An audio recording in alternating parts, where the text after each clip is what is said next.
Kulingana na afisa wa probation, mbere ya mucirithania wa igoti ria Naikuru Julius Nangea nikuo Jackson Kipkoech akinyirio akigomerwo ni thitango ya kuraga muruna we niwe Christopher Kimeli mwena wa Dock Section 58 mweri wa kanana mwaka wa 2023. Nangea agikinyaniria itua riake ria gukundika Rono kioho kia miaka 30 niaugire ati gitumi kiria aheanire ti kiganu na gitire na muthingi wa kuruta mundu muoyo, akiuga mwikuro ndari na watho wa kuoya watho moko-ini make na kuraga Kipkoech. So having reviewed all the relevant factors and circumstances, baada ya kuangalia mazingira yote na hali ya kesi, the court sentences him to 30 years imprisonment. Koti na kupea kifungo cha ndani cha miaka 30. 30 years imprisonment. Tutatumikia miaka 30 gerezani.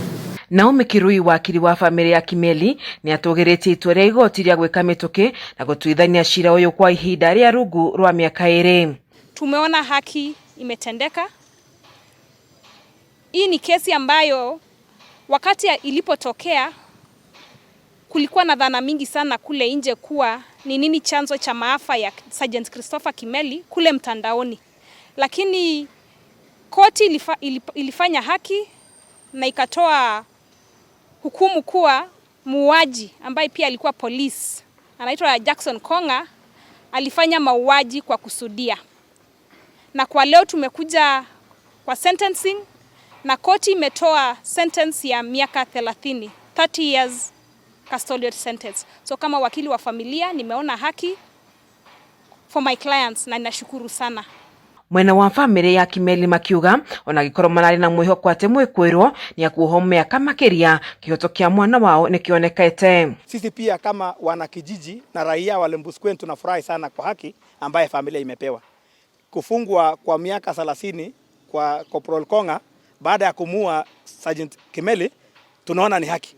Kwa sababu alijaribu sana kujitetea, mara yake ya kwanza kuua, mara ya hajawahi fanya nini, mara alitusiwa ndio akaua, lakini judge mwenyewe Justice Nangea ameweza kufanya hukumu na tunasema hii ni imani kwa mahakama yetu.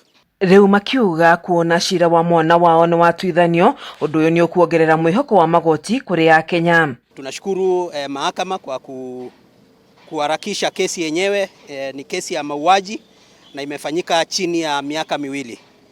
Tunajua hata hii hukumu Jackson Konga muuaji amepewa ya miaka 30 haitarudisha ndugu yetu Christopher, lakini ni ile haki ama ile inaitwa due process ya the law has taken its course, it has come to an end, na yeye amehukumiwa kuwa aliua Christopher Kimeli kwa kusudia.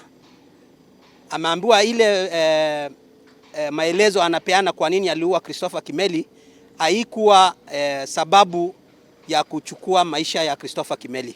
Rono ari na ihinda ria thiku 14 gucokia cira riko. Gerifotera shesheni ya Kameme TV kuma kaunti-ini ya Naikuru, jitagwo Wanjeri wa Kariuki.